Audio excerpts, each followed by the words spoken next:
لكل جعلنا منكم شرعة ومنهاجا. إن الحمد لله نحمده ونستعينه ونستغفره ونتوب إليه ونعوذ بالله من شرور أنفسنا ومن سيئات أعمالنا. من يهده الله فلا مضل له ومن يضلل فلا هادي له. وأشهد أن لا إله إلا الله وحده لا شريك له وأشهد أن محمدا عبد الله ورسوله صلوات الله وسلامه عليه وعلى آله وصحبه أجمعين.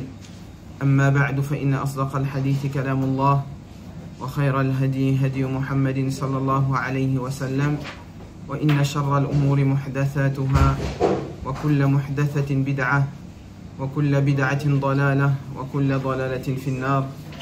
أجارني الله وإياكم وجميع المسلمين من النار. Donc le cours passé, alhamdoulilah, on avait pu terminer le deuxième grand chapitre qui était les asbab, les causes avec lesquelles le cœur il s'endurcit. Tamam. Je vais essayer de raccourcir à partir de maintenant, ne sachant pas si je vais y arriver, ou je vais essayer de raccourcir pour qu'on puisse terminer le livre avant que je vous quitte, Inch'Allah Azza wa Jal. Donc on rappelle que les trois parties de ce livre-là, ils sont divisés, enfin le livre il est divisé en trois parties. La première partie, c'est montrer que dans la religion, le fait d'avoir un cœur dur, c'est quelque chose de grave.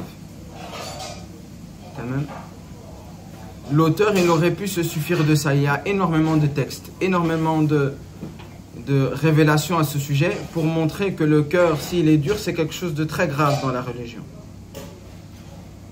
Donc l'auteur, il aurait pu se suffire de mentionner que cette gravité.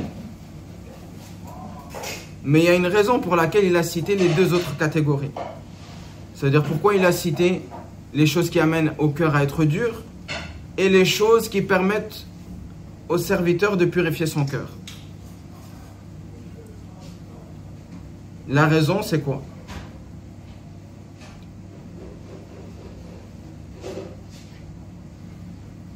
Est-ce que si le musulman, il sait que le cœur, s'il est dur, c'est grave, ça lui permet d'agir et de comprendre et de méditer sur comment ne pas tomber dans le cœur dur? Si juste on te dit aujourd'hui, le fait d'avoir le cœur dur en islam c'est grave, et puis je te laisse, je pars. Qu'est-ce que tu as profité de ma parole? Est-ce que tu sais comment il faut purifier ce cœur? Comment pas tomber dans le cœur qui est dur? Tu sais rien. Donc si je m'arrête à ça, je t'amène une science qui n'est pas profitable. Sahih amla. Donc le musulman, et ça c'est la tariqa de l'imam ici, Ibn Rajab, il doit se concentrer dans sa religion sur ce qui lui est utile.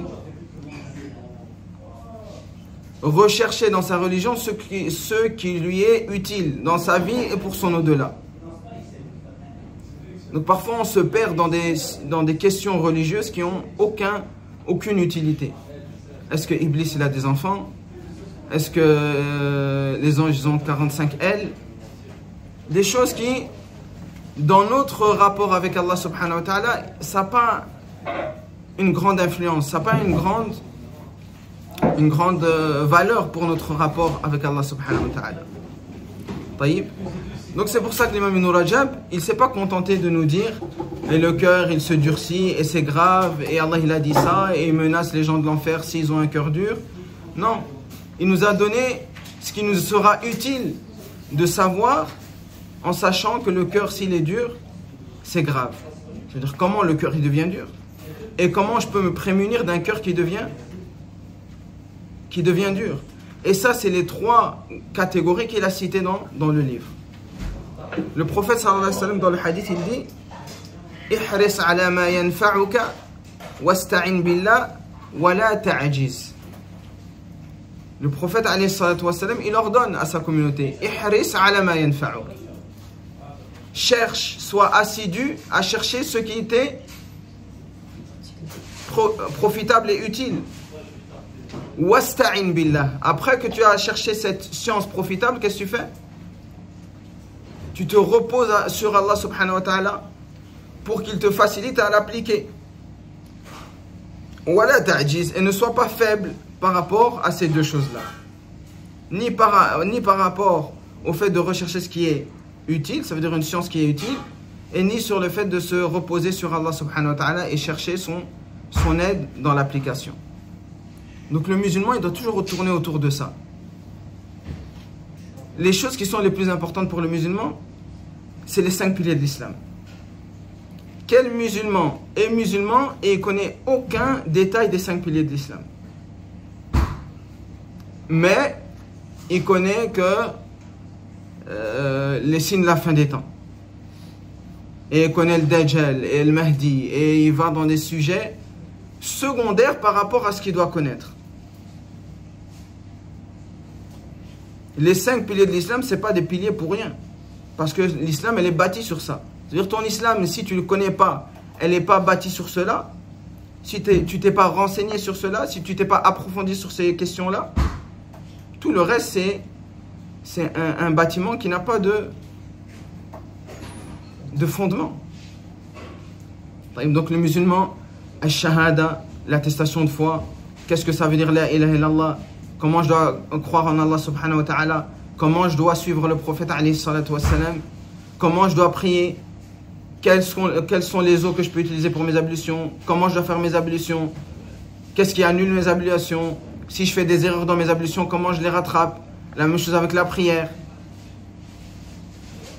Az-zakat, la même chose. Comment je dois sortir la zakat? C'est quoi les conditions? C'est quoi les piliers de la zakat? Et toutes ces choses-là. Le jeûne, il est akhiri. Donc le musulman, il doit toujours regarder al-awlawiyat, les choses qui sont les plus importantes. Et il ne passe pas des choses qui sont secondaires par rapport à ce qui est important et sur lesquelles il va être questionné. Naam. Hudayfa ibn al-Yaman, on va donner quelques exemples de ces comportements-là. Hudayfa ibn al-Yaman, qui était un compagnon du prophète alayhi salatu wassalam. Il dit lui-même كان الناس يسألون رسول الله صلى الله عليه وسلم عن الخير. Les gens, ils demandaient et ils posaient des questions sur la religion au prophète sallallahu alayhi wa sallam concernant le bien. Et lui, qu'est-ce qu'il dit? وأنا كنت أسأله عن الشر مخافة أن يدركني. Et moi, je lui demandais des questions sur le mal par peur que ce mal me touche. Qu'est-ce qu'il a fait à Hudayfa ibn al-Yaman? Il a vu que les gens, ils posaient déjà des questions sur le bien. Donc, quelle est l'utilité de lui venir et poser encore des questions sur le bien? Qu'est-ce qui était nafi' pour lui? Qu'est-ce qui était bénéfique pour lui? Parce que tout le monde pose des questions sur le bien. Hein? Savoir aussi qu'est-ce qui est mal. Parce que si on connaît ce qui est bien, comment on va se prémunir de ce qui est mal? On ne connaît pas. Donc lui, il a recherché ma yanfa'uhu, qu'est-ce qui lui sera bénéfique. Et il a trouvé que le bénéfice, il était où? De demander le mal. Parce que le bien, tout le monde le demande. C'est-à-dire que le bien, il va le savoir. Bon gré, mal gré. Ça hamla. Donc il reste quoi? Il reste le mal pour s'en prémunir. Naam. Est-ce que vous avez des autres exemples des sahaba qui vont dans ce sens-là? Même dans le Coran, hein?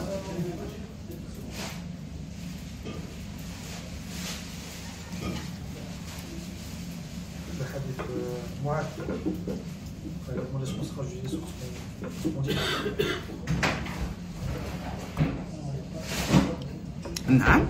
Le hadith de Mu'adh qui demande: est-ce qu'on sera jugé sur ce qu'on prononce de nos langues? Est-ce que c'est une science utile, ça? Oui, parce que ça concerne des questions de l'au-delà. Qu'est-ce qu'Allah va nous questionner? Sur quoi Allah il va nous questionner? Hein? Quoi encore?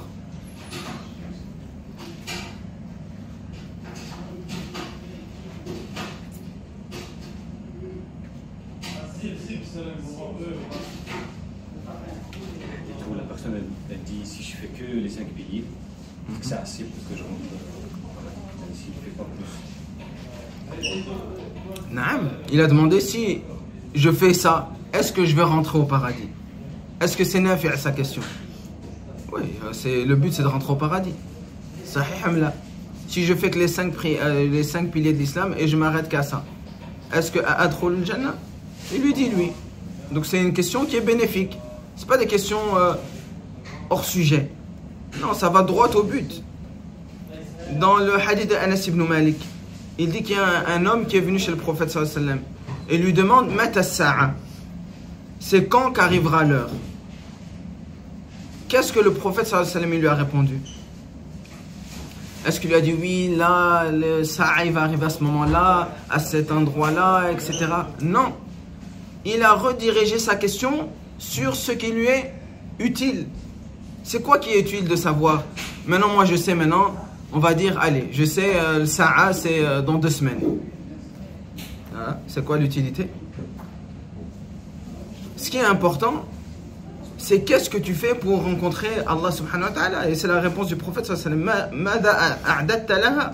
Qu'est-ce que tu as préparé pour l'heure? C'est ça qui est utile. Donc il a redirigé une question qui était un peu vague vers ma yanfa'uhu, mais ce qui lui est utile. C'est comme quelqu'un, il veut savoir quand il va mourir. Ça te sert à quoi de savoir ça? Qu'est-ce que tu fais pour rencontrer Allah subhanahu wa ta'ala dans les bonnes conditions? C'est ça qui est utile. Vous voyez? Parfois les gens, ils ont peur d'avoir une maladie.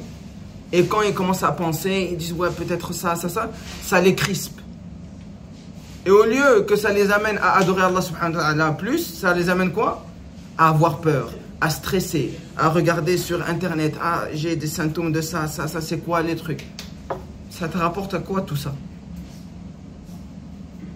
Fais ce qui te sera... Maintenant tu penses que tu as une grave maladie, que c'est catastrophique. Qu'est-ce qui te reste à faire? Qu'est-ce qu'il vous reste à faire? Hein? Préparer ton au-delà. Ah, préparer ta mort. Maintenant, même si tu sais que c'est grave, c'est pas grave, ça va rien changer. Donc, est-ce que ça t'est utile de rester là à chercher des heures et des heures, être crispé, avoir peur? Non, fais des actions. Au moins, prépare-toi à rencontrer Allah subhanahu wa ta'ala. Et ça, c'est une chaîne qui doit être dans toute notre vie. On doit faire des actions qui nous sont utiles pour la rencontre d'Allah subhanahu wa ta'ala. Tout ce qui est secondaire, on ne doit pas y accorder une aussi grande importance. Qu'est-ce qu'Allah va me questionner? Sur quoi Allah va me questionner? Sur quoi je vais devoir rendre des comptes devant Allah subhanahu wa ta'ala? Qu'est-ce qu'Allah m'a obligé de connaître? Qu'est-ce qu'Allah m'a obligé de connaître concernant sa révélation? Tout ça, c'est des choses qu'il faut mettre devant nos yeux. T'as même? Non.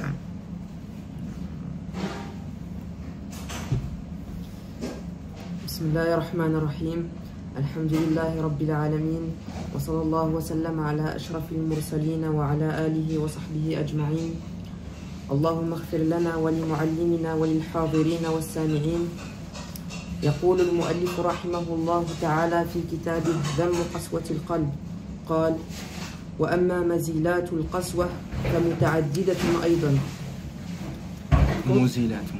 وأما مزيلات القسوة فمتعددة أيضا. Quant aux choses qui adoucissent la dureté du cœur, elles sont elles aussi nombreuses. Naam, donc ici, comme on l'a dit, Inch'Allah, ce sont des sciences ou des connaissances qui sont utiles. Encore plus utiles que les autres. Parce que le qaswa, on va tomber dedans. Une partie de qaswa, en tout cas, on ne va pas tomber dedans. On aura une partie de dureté parce qu'on va faire des péchés. Donc il y aura une partie de noirceur, ce qui est inhérent à l'être humain. Comme le prophète alayhi salam, il dit dans le hadith qui est mashhour, Kullu bani Adam khata wa khayrul khata'in at-tawwabun. Tous les fils d'Adam, ils sont créés pour faire des erreurs, et les meilleurs d'entre eux, c'est ceux qui se repentent. Donc on va tomber dans des erreurs. Donc on va tomber dans certaines noirceurs du cœur. D'où l'importance de ce dernier chapitre. Parce qu'on va tomber dans certaines de ces mouzilat. il y a 3 actions avant qu'on rentre. Ici, je vais citer 4 actions que le mu'allif n'a pas citées, avant de rentrer dans ce que lui il a cité. Les 3 premières actions, on l'a cité hier. Et c'est les actions les plus qui ont une plus grande influence, une plus grande purification directe sur les cœurs des serviteurs d'Allah subhanahu wa ta'ala. 3. La recherche de la science. Non. Le Hajj, la Hijra et se reconvertir à l'islam. Se convertir à l'islam. طيب, comme dans le hadith on a vu, ألا تعلم أن الإسلام يجب ما قبله. L'islam, elle efface tout ce que tu as commis avant. Surtout tes péchés, on avait dit, ils sont effacés. Mais ça ne s'arrête pas là. Tout ce qu'on a fait comme mal avant, ça devient quoi? Des bonnes actions. C'est-à-dire, est-ce que la personne, si elle se convertit à l'islam, son cœur, il n'est pas pur directement? C'est-à-dire, tout est effacé. Ça devient un cœur comme blanc, comme du lait. Je ne sais pas si on peut dire ça comme ça. Et il n'y a pas, en dehors de ces 3 actions, il n'y a pas une action qui rend le cœur pur directement. Et au-delà de la pureté, il rajoute une pureté. Des couches de pureté incroyables. C'est vrai ou pas? Donc, l'islam, al-hijra et al-hajj. Sur la hijra, il y a beaucoup de personnes qui passent à côté de cette récompense. Il y a beaucoup de gens qui passent à côté de cette récompense. On entend beaucoup de gens, qu'est-ce qu'ils disent? Moi je pars, surtout pour mes enfants. Pourquoi? Il s'est privé d'une récompense qui n'existe que très rarement dans les actions de l'islam. Quand tu pars d'un pays à un autre, c'est pas pour tes enfants. C'est pour toi en premier. C'est-à-dire la personne dans son esprit, si elle dit je pars pour mes enfants, ou bien je pars pour un tel, il ne se considère pas lui en danger, et il se considère pas lui comme mukhatab. C'est quoi mukhatab? Non, qui est concerné en premier, il a perdu tout le jour. Il passe à côté d'une purification qu'aucun acte, à part ces 3-là, elle existe dans l'islam. Ça veut dire la conversion, c'est trop tard, tu es déjà musulman. Il te reste le hajj et la hijra. Donc celui qui fait la hijra, il ne faut pas qu'il ait l'idée qu'il fait ça pour ses enfants. Lui-même, il est en danger. Lui-même, il est concerné par la hijra, par cette obligation-là. Ensuite, donc ça c'est les 3 qu'on avait vus hier. Ensuite, il y a une action qui n'est pas citée par l'imam, mais qui fait partie des plus grandes causes de purification de cœur. C'est quoi? Le repentir. Non, le repentir, ça, on va citer. L'étude de la science. Non. Tu veux seulement qu'il y ait l'étude de la science.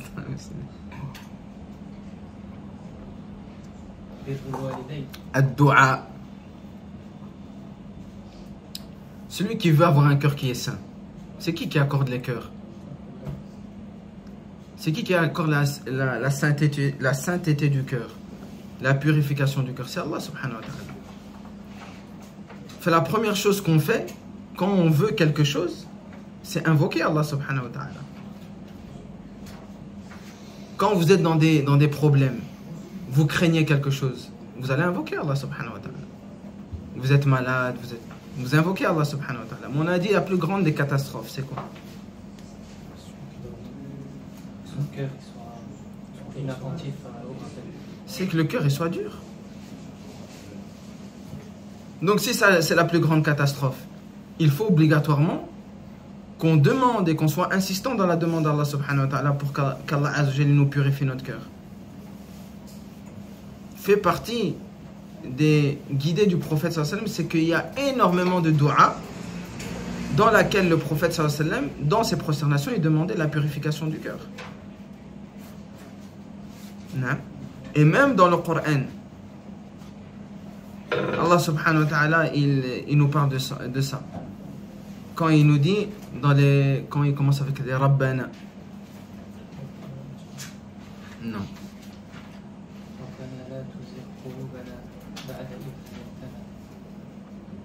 وهب لنا من لدنك رحمة إنك أنت الوهاب. C'est ça le Wahhab.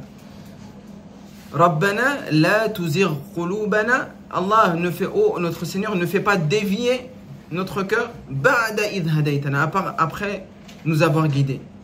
وهب لنا من لدنك رحمة. Et accorde-nous une part de ta miséricorde. Ça veut dire que le fait d'avoir un cœur qui est droit, qui est sain, ça fait partie des miséricordes d'Allah Azza wa Jal.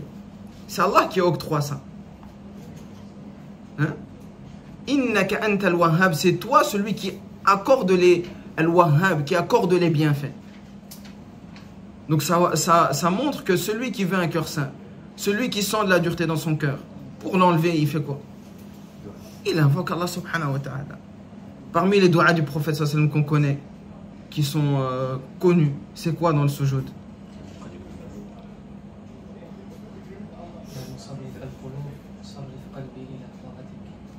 Allahumma ya muqallib al-qulub, thabbit qalbi ala dinik.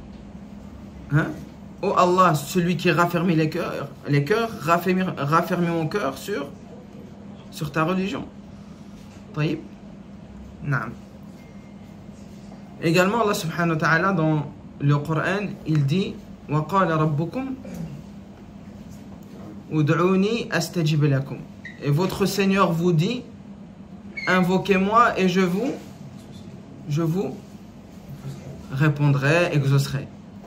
Innal ladina yastakbiruna an ibadati sayadkhuluna jahannam dakhil. Et ceux qui s'enorgueillissent concernant mon adoration, ils rentreront bientôt en enfer. Donc Allah subhanahu wa ta'ala, il nous ordonne de l'invoquer. Et Allah subhanahu wa ta'ala, il s'est chargé de l'exaucement de notre invocation.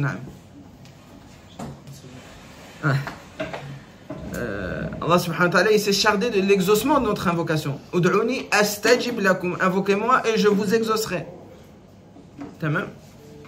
Donc le serviteur, il ne peut pas se passer. Ici, c'est dans Muzilat al-Qaswa. Mais dans toutes les situations de notre vie, on ne peut pas se passer des doigts. Dans le bien, dans la facilité comme dans la difficulté. C'est pas seulement dans le shada'id, dans la difficulté, qu'on se retourne à Allah subhanahu wa ta'ala. Et qu'on demande à Allah en pleurant et en étant insistant. Pourquoi? Ta'arraf ala Allah fi ar-rakha ya'rifka fi shidda. Connais Allah subhanahu wa ta'ala dans tes moments de bien, de facilité, et Allah il te connaîtra dans tes moments de difficulté. Ça fait partie de ce que je suis en train de dire. Quand on ressent de la foi dans notre cœur, du goût à la foi dans le cœur, là il ne faut pas se dire j'arrête de demander à Allah cette chose-là, la pureté du cœur. Non. Qu'est-ce que le prophète sallallahu alayhi wa sallam dit? Ta'arraf ala Allah fi ar-rakha. Connais Allah, invoque Allah dans les moments de facilité. Tu as la foi, tu ressens le goût.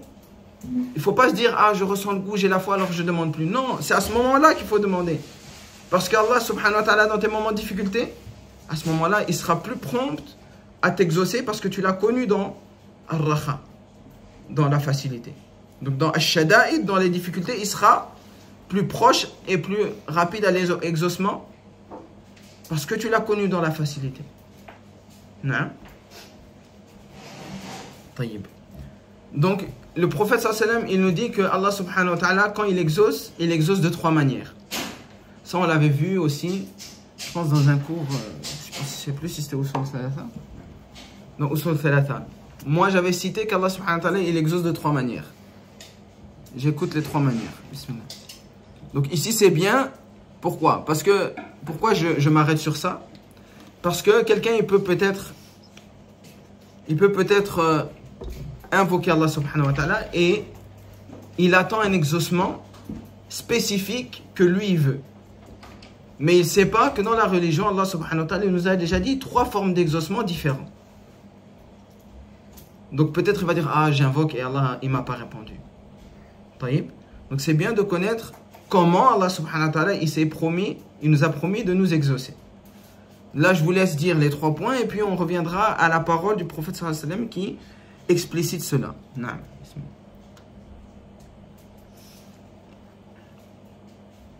Oui.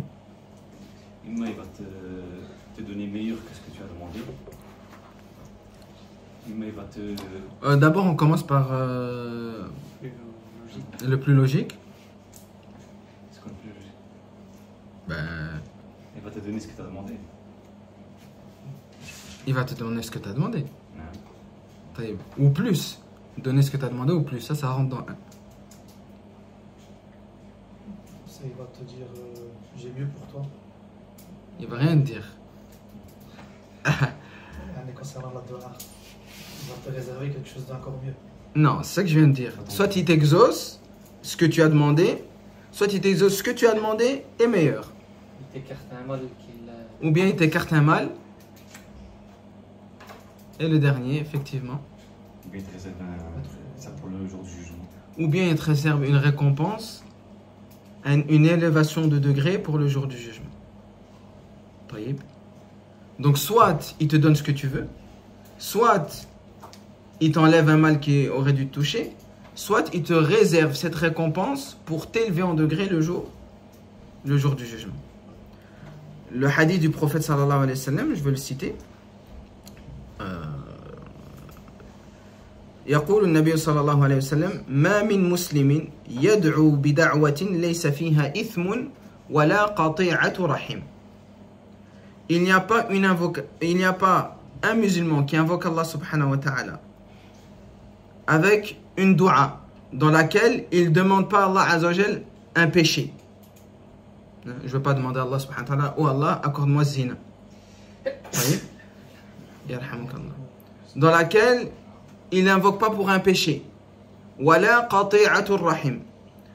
Ni le fait de couper les liens avec sa famille, les liens familiaux.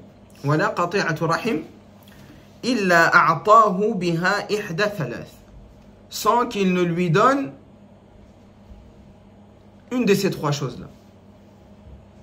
Donc si le serviteur il invoque Allah subhanahu wa ta'ala. Ma min muslimin yad'u bi da'watin laysa bi ithmin. C'est pas un péché. Wala qati'atu rahim, ni le fait de couper les liens avec sa famille, sans qu'Allah subhanahu wa ta'ala lui donne une de ces 3 choses-là. La première, imma an tu'ajjala lahu da'watuhu. Soit la première, Allah subhanahu wa ta'ala il lui accorde ce qu'il a demandé. Allah il lui accorde ce qu'il a demandé. La deuxième, wa imma an yudakhiraha lahu fil akhirah. Ou bien il lui réserve cette récompense le jour du jugement. Ou bien l'akhirah dans l'au-delà. Et le troisième, wa imma an yasrifa anhu min as-su'i mithlaha. C'est qu'il lui évite un mal équivalent au bien qu'il a demandé. Donc là, le hadith du prophète sallallahu alayhi wa sallam, il est un peu plus précis dans ce que nous on dit. La condition pour qu'il y ait l'exaucement, c'est que ce ne soit pas une da'wa où on demande un péché. D'accord? Et que ce ne soit pas qati'atur rahim, demander de couper les liens de parenté, qui fait partie des péchés. Sans qu'Allah subhanahu wa ta'ala il lui donne ce qu'il a demandé, ou bien il lui réserve cette récompense pour le jour du jugement, ou bien il lui yasrifa anhu, il lui écarte l'équivalent du mal, du bien qu'il aurait eu il lui écarte le mal équivalent au bien qu'il a demandé. Tamam? Mafhoum hada? Petite question. Est-ce qu'il y a une hikmah derrière le fait que après avoir cité ithm, il a encore cité wala qati'atun? Quand on cite quelque chose, al-am, thumma nukhassis, c'est pour montrer, ça c'est usul al-fiqh, c'est pour montrer que la chose là, elle est d'une gravité extrême. Donc quand on cite al-ithm, le péché en général, et puis qu'on cite un péché spécifique, c'est pour spécifier que ce péché, il est très grave.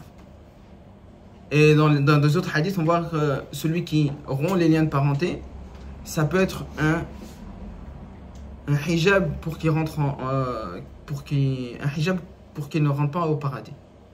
Donc ça c'est quelque chose de très grave. T'as déjà lu la suite? Non, ça t'a pas lu? Non. Reste encore. Ibn al-Qayyim, et vous allez remarquer que depuis le début, on cite toujours Ibn al-Qayyim comme savant. C'est vrai ou pas? Parce que Ibn al-Qayyim, c'était un savant qui portait une grande attention au cœur à la science du cœur et au cœur en général. Tamam? Donc je vais citer la parole d'Ibn al-Qayyim concernant ce qu'on vient de dire.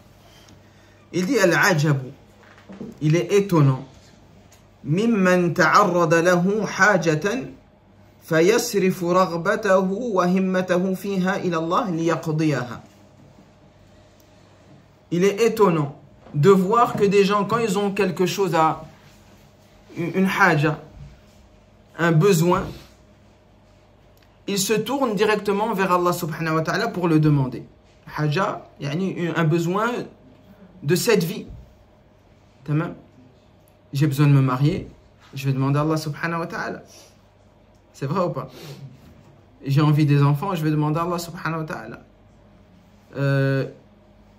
J'ai envie qu'Allah subhanahu wa ta'ala me facilite un travail halal, je vais demander à Allah subhanahu wa ta'ala. Chaque chose, il se tourne vers Allah. Pourquoi l'imam Ibn al-Qayyim, il dit c'est étonnant de voir des gens qui se tournent vers ça? Parce qu'il y a une suite à ça. Il dit وَلَا يَتَصَدَّى لِلسُّؤَالِ لِحَيَاةِ قَلْبِهِ. Walakin, concernant le fait de demander constamment qu'Allah Azza wa Jal il fait vivre son cœur, il ne se tourne pas vers Allah Azza wa Jal. C'est pas ça son premier réflexe. طيب. لحياة قلبه من موت الجهل والإعراض وشفائه من داء الشبهات والشهوات. طيب. Il ne retourne pas vers Allah Azza wa Jal pour lui demander de préserver son cœur, de tomber dans l'ignorance, والإعراض, le fait de se détourner du bien. طيب. وشفائه, le fait de demander qu'Allah Azza wa Jal il guérisse son cœur. ومن داء الشبهات والشهوات, et il demande de le guérir du mal de الشبهات. C'est quoi الشبهات?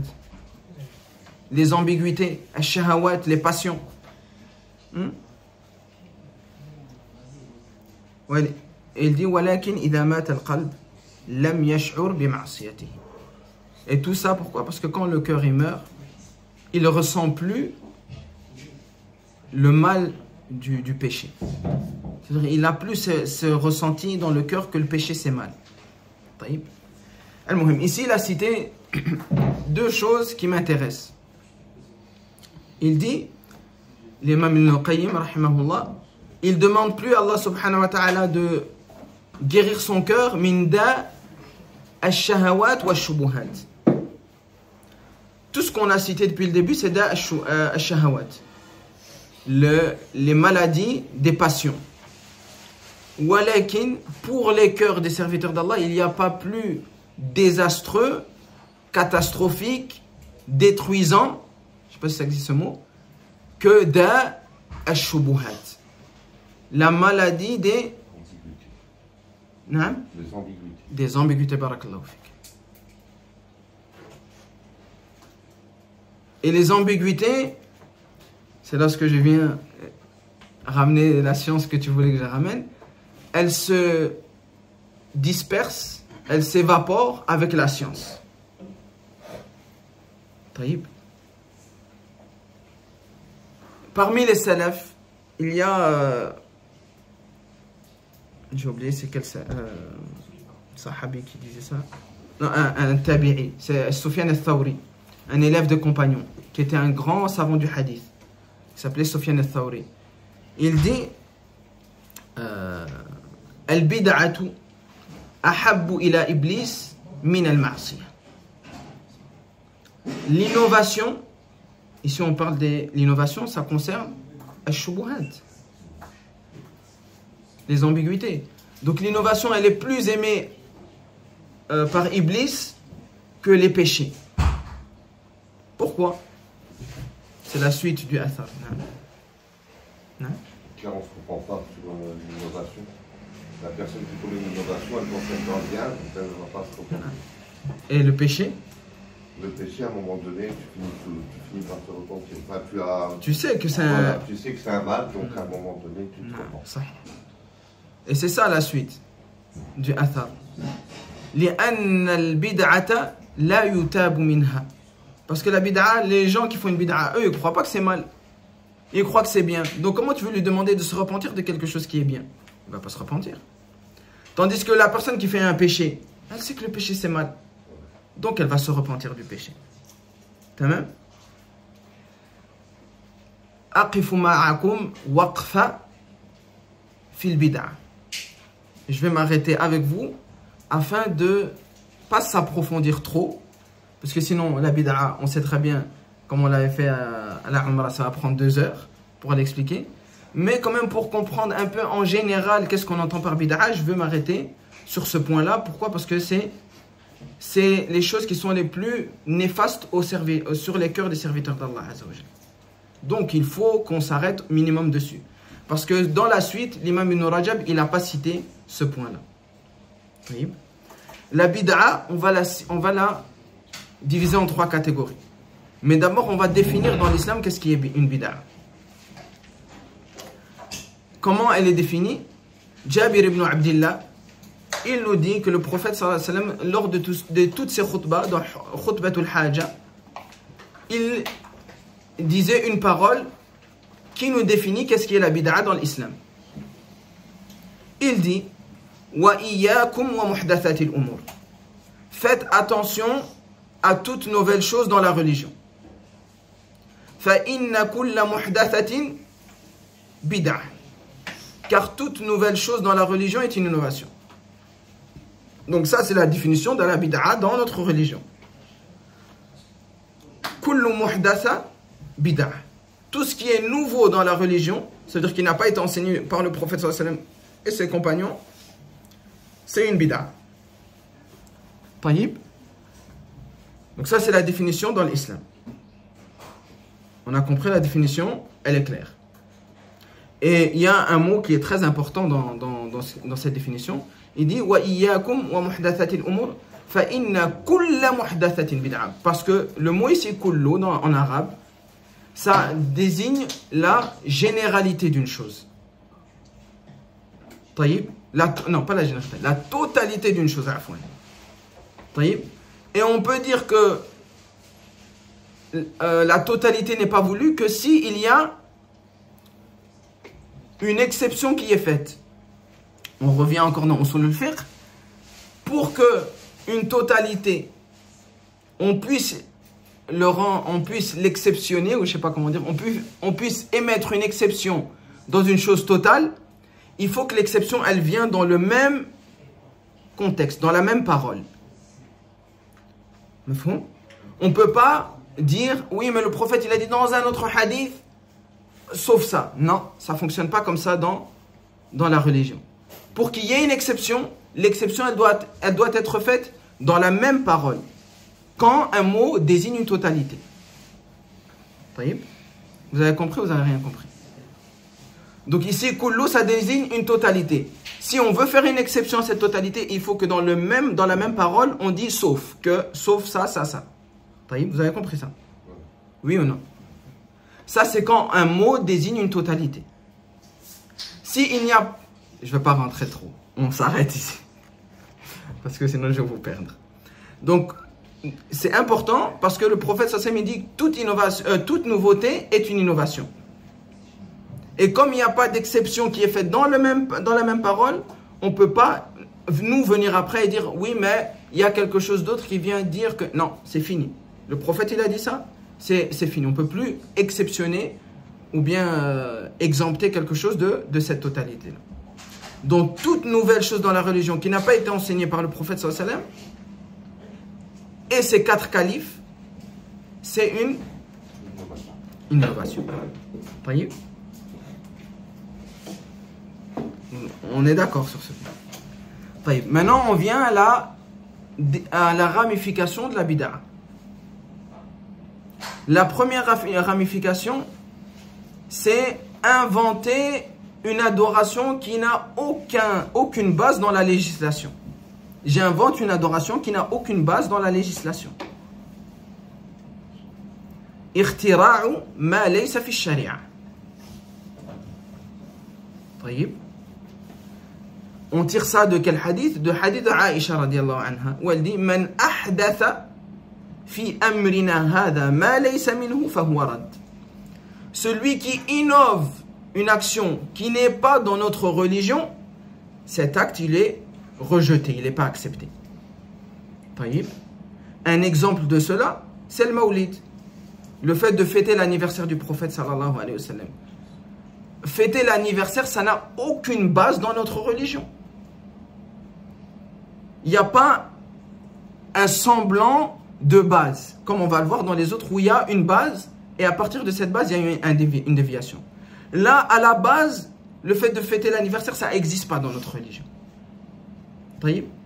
Donc ça fait partie des bid'a qui sont munkara, qui sont mardouda, qui sont rejetées. Donc toute action qui n'a aucune base dans notre religion et qu'on invente, c'est un acte qui est bid'a déjà dans un premier point, qui est rejeté.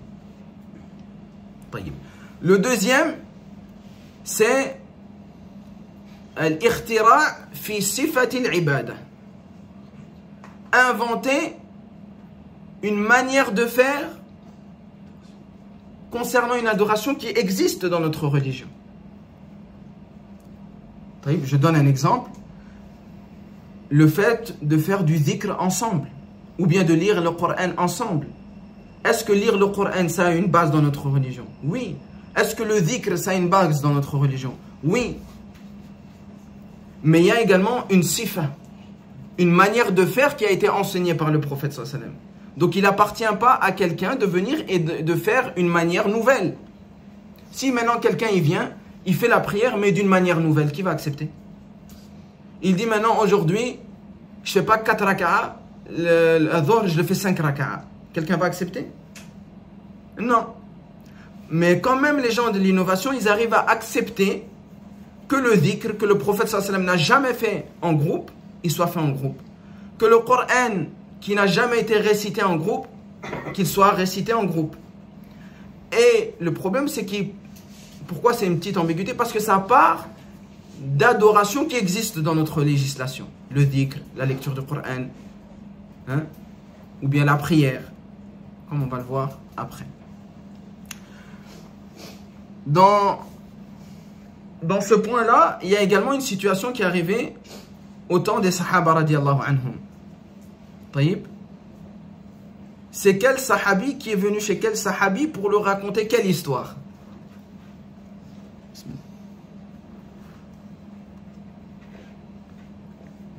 La question est un peu... C'est Moussa al-Ash'ari qui a vu des gens jeter les pierres faire le dhikr, qui est parti chez Abdullah ibn Abbas. C'est Abdullah ibn Abbas? Non, c'est pas Abdullah ibn Abbas. Donc Abu Moussa al-Ash'ari, il passait dans les rues et dans la mosquée, il voyait des gens hilaqan hilaq. Il y avait des cercles qui étaient faits avec dans ce cercle qui avait des pierres et la personne, elle jetait une pierre, et les gens, ils disaient, yukabbirun, Allahu Akbar. Et il jetait une autre pierre, il disait, Alhamdulillah. Donc il faisait du dhikr d'une manière qui n'a jamais existé. Donc le dhikr, le fait de dire Allahu Akbar, Alhamdulillah, ça existe. Walakin la sifa, la manière de faire, ça il l'a jamais vu. Mais il a quand même rien dit. Il s'est rendu chez Abdullah ibn Mas'ud. Et il dit, j'ai vu des gens faire une chose qui existe, le dhikr, walakin la sifa, j'ai jamais vu faire. Et puis il explique, j'ai vu des gens, ils étaient en cercle, et l'un il disait ça, et un il jetait une pierre, et les autres ils disaient Allah Akbar, l'autre il jetait une pierre, l'autre il disait Allah Alhamdulillah. Abdullah ibn Mas'ud, il s'est rendu chez ces gens-là. Qu'est-ce qu'il leur a dit? Je sais pas si c'est le bon terme, mais les ustensiles du prophète sallam, ils n'ont pas encore disparu que... Non, mais je veux directement venir au point en fait. Parce que ah non. Mais je vois que c'est des cercles du... Il y a deux choses qu'il leur a reproché. Enfin, il y a deux choses qu'il leur a dit pour arriver directement au point parce qu'on a très beaucoup. La révélation, elle était coupée. Non, Soit vous êtes- direct au Ah, point. Oui, c'était soit quoi? Soit la révélation, elle vous vient de quelque part d'autre. Je sais pas si- Il dit, ou soit vous êtes plus guidé que le prophète sallam et ses compagnons, soit vous avez ouvert une porte vers l'égarement. Taïb. Et la réponse, elle est claire, c'est qu'ils ont ouvert une porte vers l'égarement. Et puis il dit, le prophète sallam, il m'a parlé des gens, yaqra'ouna al-Qur'an la yujawizu taraqiyahum. Et je pense que vous faites partie de ces gens-là. Le prophète sallam, il nous a parlé des gens qui lisent le Coran, mais qui ça dépasse pas leur gorge. Ça veut dire qu'ils comprennent rien de ce qu'ils sont en train de faire. Taïb. À cause de les ambiguïtés qui ont enveloppé leur cœur. Et je vois que vous faites partie de ces gens-là. Et à la fin du hadith, il dit que la majorité de ceux qui étaient dans ces cercles-là, je l'ai vu avec les Khawarij qui étaient en train de combattre les compagnons du prophète sallallahu alayhi wa sallam. C'est-à-dire que la bid'a, elle commence petite. C'est pas elle commence grande. Ils disent, et eux, qu'est-ce qu'ils ont répondu? Donc ils leur ont répondu, mais nous on veut que le bien. On voulait atteindre que le bien, on fait qu'une adoration.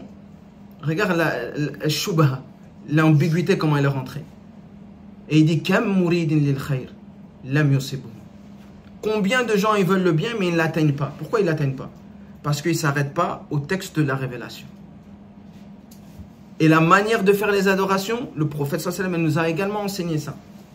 Donc il ne suffit pas de dire oui mais je veux le bien et ça existe, pourquoi tu me reproches de faire le maulid, je me rappelle le prophète sallallahu alayhi wa sallam, pourquoi tu me reproches de qra le Coran, vous n'aimez pas le prophète, vous n'aimez pas la religion. Subhanallah. Regardez comment les compagnons ils ont répondu. Même la sifa, même la manière de faire l'adoration, le prophète sallallahu alayhi wa sallam nous a enseigné. Quand il dit khudhu anni manasikakum, prenez de moi comment il faut faire le pèlerinage. Sallu kama ra'aytumuni usalli. Priez comme vous m'avez vu prier. Les manières de faire les adorations, le prophète nous les a enseignées. Donc ça rentre également dans la bid'a de innover dans la manière.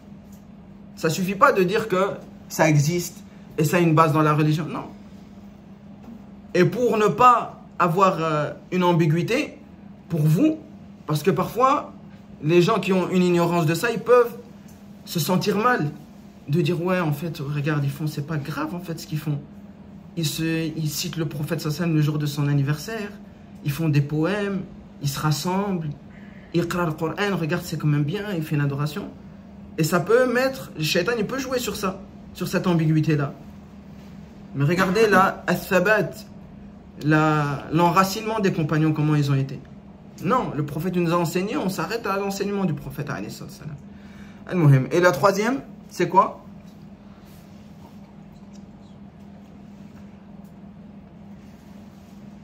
Le fait d'innovation, al-ikhtira' fi waqt al-ibada. Inventer un temps qui n'est pas le temps de l'adoration. Non.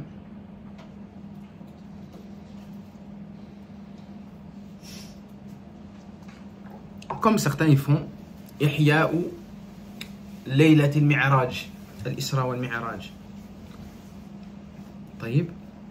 Ils vont inventer le fait de faire Qiyam al-Layl à un temps, le temps où ce que le prophète sallallahu alayhi wa sallam il a fait l'Isra wal-Mi'raj.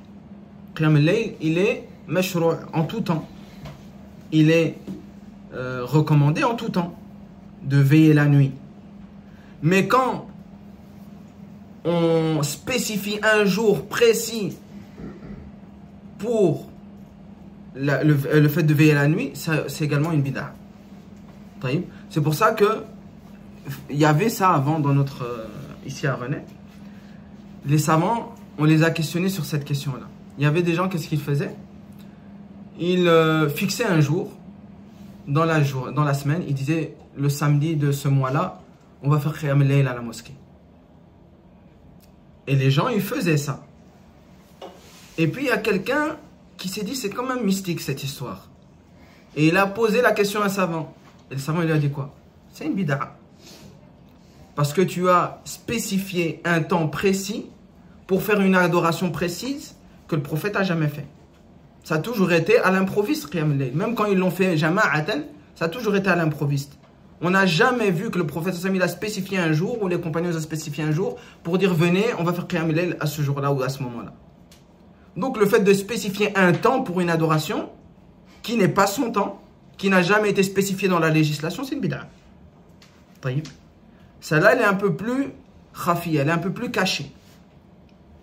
Walakin, la parole de Aïcha radiallahu anha, elle vient confirmer ce qu'on dit. Elle dit Man amila amalan, celui qui fait une action, laysa alayhi amruna, dans laquelle on n'a pas d'ordre, qui n'existe pas dans notre religion, fahuwa rad. Donc là, spécifier l'Isra wal Mi'raj, un temps pour Qiyam al-Layl ce jour-là, est-ce que ça existe dans notre religion? Le prophète l'a fait, les sahaba l'ont fait? Non. Alors c'est rejeté. Est-ce que les compagnons et les sahaba ils se sont mis d'accord, ce jour-là on va faire Qiyam al-Layl? Non. Moi je vous dis ça pourquoi? Parce que moi je faisais partie de ceux qui allaient à ce Qiyam al-Layl. Hein. Bon, quand je vous dis ça, c'est il y a des années. Pour montrer que la science, subhanallah, c'est ça qui sauve les gens des ambiguïtés. Et je me rappelle même que durant cette situation-là, il y a des gens que ça les plaisait pas.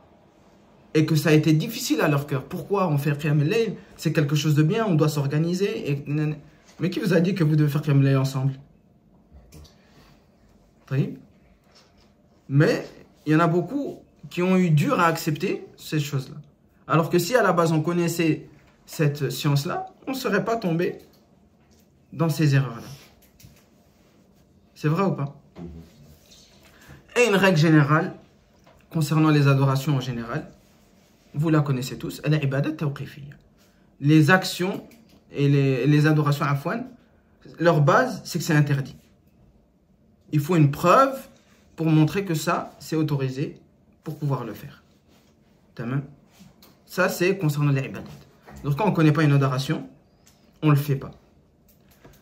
Mais il y a une subtilité. La subtilité, elle est que si tu vois quelqu'un dont tu fais confiance dans sa religion et son suivi du prophète sallallahu alayhi wa sallam, qui fait une adoration que toi tu ne connais pas, à ce moment-là, tu peux la faire quand même. Pourquoi? Alors que la base, c'est que tawqifi, toi tu ne connais pas. C'est la dernière question et on va se terminer avec ça. Inch'Allah. Ça va voir avec le verset Fas'alu ahla dhikri. Non.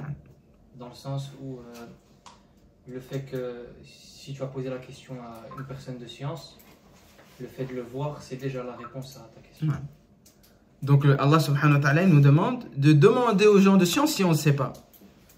Mais si tu vois la personne dans laquelle tu as confiance, qui suit la sunna, dont tu connais que le bien, tu sais que si tu vas lui demander s'il fait cette adoration, c'est qu'elle est mashrou'a, qu'elle est légiférée. Tamam. Donc, tu peux faire cette adoration-là, istinadan li qawlillahi azza wa jal, en se basant sur cette parole d'Allah azza wa jal.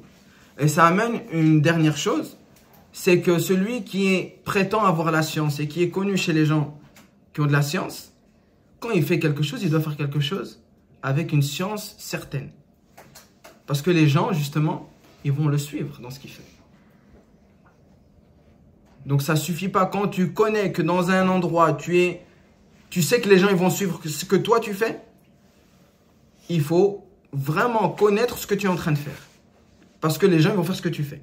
Si tu fais quelque chose par ignorance, ils vont faire quelque chose par ignorance avec toi. Donc tu portes une grande responsabilité quand tu prétends la science. Tamam. Hada. On aura, et Inch'Allah demain on rentrera, mais comme j'ai dit on passera plus vite parce que je ne pense pas avoir le temps de faire plus que lundi, dimanche et lundi. Parce que la semaine prochaine je serai très occupé. Donc on va essayer de passer sur Mouzilat al-Qaswa un peu plus rapidement. Tamam. Parfois peut-être je vais m'arrêter sur des sujets que je vois importants comme les bid'a. En règle générale on va passer plus vite. هذا والله أعلم وصلى الله وسلم على نبينا محمد وعلى آله وصحبه وسلم.